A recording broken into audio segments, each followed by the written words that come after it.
आज स्कूल्स जहां बंद है, मदरसे बंद है, तो वहां पर स्कूल कॉलेजों वालों ने एक नया तरीका निकाला, ऑनलाइन पढ़ाई कराने का।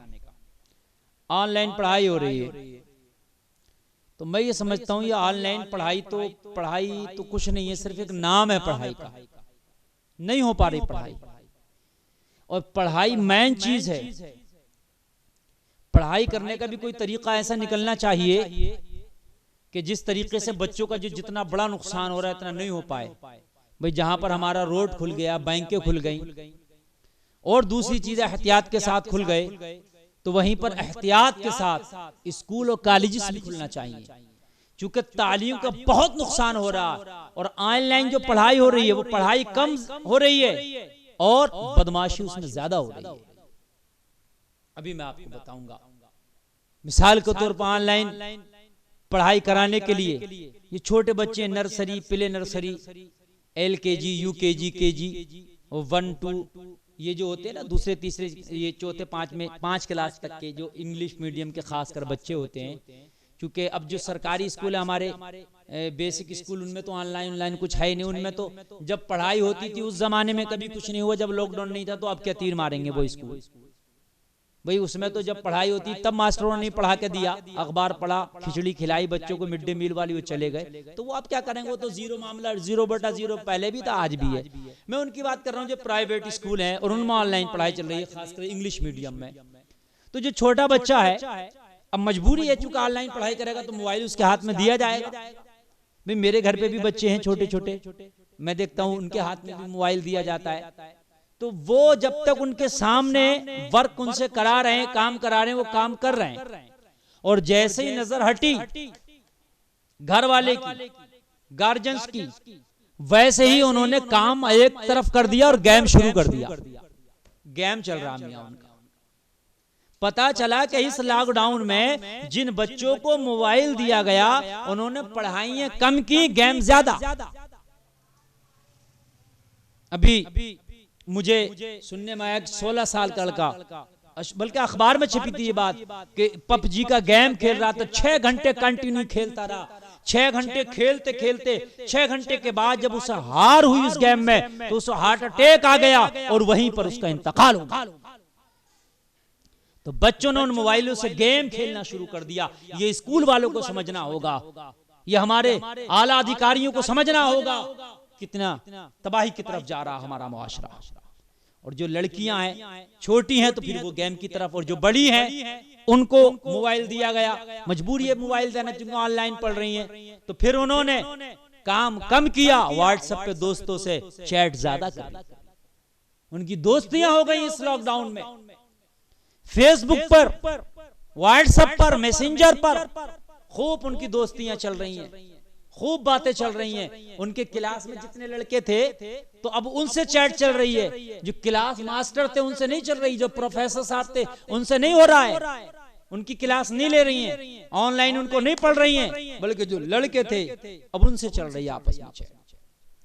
बड़ा कहीं नुकसान हुआ है। मैं सबको लड़कियों की बात नहीं कर रहा, इल्ला माशाल्लाह कुछ अच्छी भी है हमारी बहनें कि वाकई जो सही इस्तेमाल कर रही है मोबाइल का, लेकिन कम। अगर उनके हाथ में मोबाइल आया तो खुराफात की तरफ ज्यादा, बदमाशी की तरफ ज्यादा, बुरे कामों की तरफ ज्यादा। चैटिंग चल रही है, फेसबुक चल रहा है, आईडिया बन गई, व्हाट्सएप चल रहा है। आप अंदाजा लें, अगर मेरी बात किसी को गलत लगती हो, जब से लॉकडाउन लगा, ऑनलाइन पढ़ाई शुरू हुई, व्हाट्सएप का इस्तेमाल बढ़ गया, फेसबुक का बढ़ गया। अच्छा व्हाट्सएप पर बढ़ा रहे, लेकिन फेसबुक का भी इस्तेमाल बढ़ गया क्योंकि फेसबुक ज्यादा चला रही है। मैसेंजर का बढ़ गया और दूसरे जितने भी ऐप्स आते हैं इनके इस्तेमाल बढ़ गया। ये मेरी कौम किधर जा रही है, तबाही की तरफ। खुदारा सोचिए, जब दुनिया के सारे काम हमने खोल दिए, एहतियात के साथ हमने रोड खोले, हमने मार्केटें बाजारें खोली, एहतियात के साथ दुकानें भी खुल रही हैं मार्केटों में। भाई शहरों में दुकानें खुल रही हैं एहतियात के साथ, बैंक खुल रहे हैं हमारे, ऑफिस खुल रहे हैं एहतियात के साथ, और काम हमारे एहतियात के साथ हो रहे हैं। तो स्कूल के भी कोई ना कोई ऐसा निकालें एहतियात कि जिसके जरिए से स्कूल भी खुले, पढ़ाई हो सके। मिसाल के तौर पर ये कर दें कि भाई स्कूल में बच्चे पढ़ रहे थे तो आधे बच्चे रोक दें, जैसे किसी क्लास में 50 बच्चे थे तो उसमें ये कर दें कि 25 बच्चे एक दिन आएंगे और 25 बच्चे दूसरे दिन आएंगे। तो जो एक एक बच्चे की सीट थी वो गैप रहेगा, खाली रहेगा। तो मास्क लगा करके और अपने आप को सैनिटाइज करके बच्चा कम से कम हफ्ते में 4 दिन तो स्कूल 3 दिन तो जा सकता है स्कूल। हफ्ते में 7 दिन होते हैं, एक दिन छुट्टी का रख लें और 6 दिन बच्चे 6 दिन में गैप करके एक दिन छोड़ कर बच्चा जाएगा। भाई 50 की जगह आप 25 रख लें तो गैप हो जाएगा ना। जो बच्चे सीट पे बैठते हैं तो एक बीच में गैप हो गया, फिर एक बच्चा बैठ गया।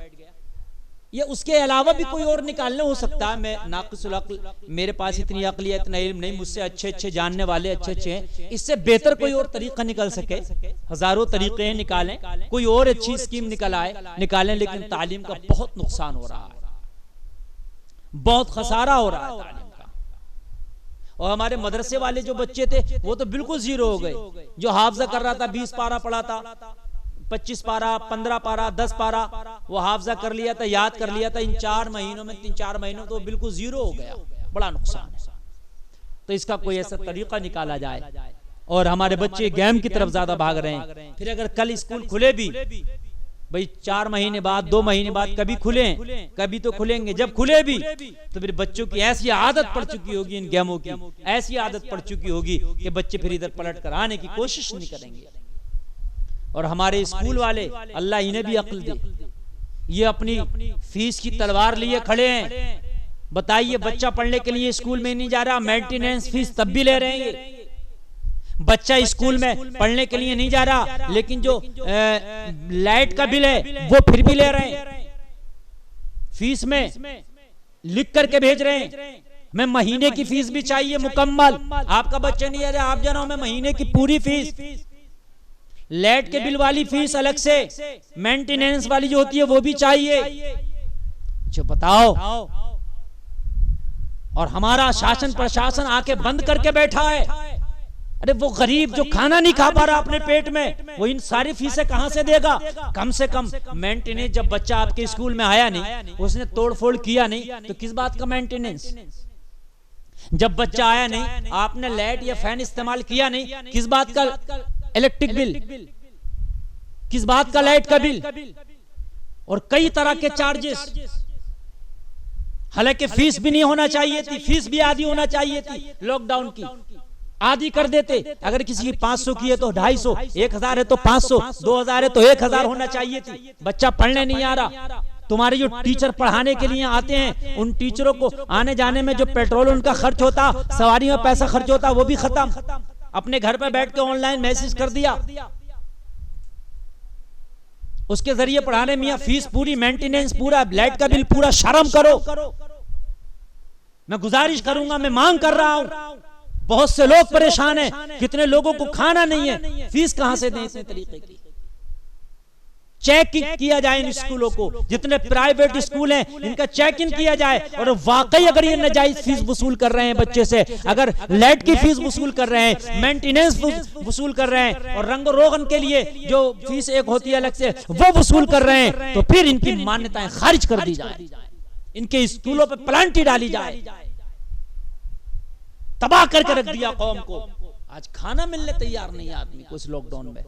बिजनेस डाउन है, कारोबार खत्म है, हाहाकार मची है। इंसान सोच रहा है किसी तरीके से हमने बच्चे का पेट भर लूं, कि इन्होंने बड़े बड़े बिल बना बना करके बेच दिए उनके घरों पर। हमने हर जगह की फीस चाहिए।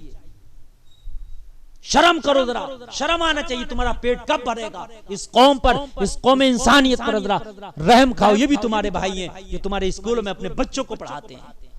कहां से ला कर दें तुम्हें मोटी मोटी फीसें? चलो काम चल रहा था, लॉकडाउन नहीं था तो ठीक था। गरीब जैसे तैसे करके अपना बच्चा पढ़ा रहा था, घर में बैठ गया बच्चा, लेकिन फीस उसको चाहिए। अब वो गरीब जिस पर पैसा नहीं था, उसने मोबाइल भी खरीद के दिया अपने बच्चों को 5-10 हजार का, क्योंकि ऑनलाइन पढ़ाएंगे। जरा सोचिए तो, अमीरों को तो नहीं पता ना, उन्हें क्यों पता होगा? उन पर तो खूब अच्छा पैसा है। लेकिन उस गरीब को जो बमुश्किल फीस अदा कर रहा था अपने बच्चों को, कर्जा लेके जैसे तैसे अपना पेट काट के पढ़ा रहा था, जब लॉकडाउन लगा तो उसने क्या करना है, उसने 10,000 का मोबाइल भी लेके देना है, और मोबाइल भी छोटा वाला नहीं, वो मोबाइल जिस पे ऑनलाइन पढ़ाई करा सकता, कर्जा लेके मोबाइल लेके दिया, प्लस उसमें 200 रुपए पर मंथ का रिचार्ज भी कराना है, वो रिचार्ज भी कराया उसने।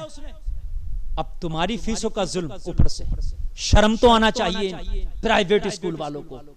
और इंग्लिश मीडियम वालों ने तो जिंदा डाका डालना शुरू कर दिया है, इन पर कोई नहीं देख रहा है, प्रशासन भी इनकी तरफ से अपनी निगाह को बिल्कुल बंद करके चुप्पी साधे हुए है, तो जिंदा डकैती डाल रहे हैं। अरे कम से कम इनका जाकर के जायजा लो, इनकी तो चेक इन करो। रोड पर जहां कार की बाइक की चेकिंग हो रही है, इंसान के मास्क की चेकिंग हो रही है, हर चीज की चेकिंग हो रही है, मास्क पहने है कि नहीं, कार में बेल्ट लगा है कि नहीं, मोटरसाइकिल का कागज है कि नहीं, हेलमेट है कि नहीं, ये कौन चेक करेगा कि ये जो नाजायज फीस वसूल कर रहे हैं ये सही है कि गलत, इसको भी चेक कीजिए। और ये नाजायज फीस जो वसूल की जा रही है तरह तरह की, उसको बंद कराइए, और जो वसूल कर रहा है उस पर पेनल्टी डालिए, और जो फीस चलती थी पढ़ाई के दिनों में वो आधी कर दीजिए, आधी फीस। अगर कोई 1,000 फीस देता था महाना तो 500 देगा। इस कौम पर रहम करें। लेकिन हमारे यहाँ रहम नाम की कोई चीज नहीं है, जो मरा उसे और लात मारते हैं, और जो उठा उसके ऊपर अपने जो है कांधा पेश कर देते हैं, लो और ऊपर उठ जा। हम तो वाह भी करते हैं तो हो जाते हैं बदनाम, वो कत्ल भी करते हैं तो चर्चा नहीं होता। हाल ये है। किसी ने क्या खूब कहा था, लिखा किस्मत में गम तो खुशी को याद क्या करना, जहां बेदर्द हाकिम हो वहां फरियाद क्या करना। आज हमारा यह हाल है।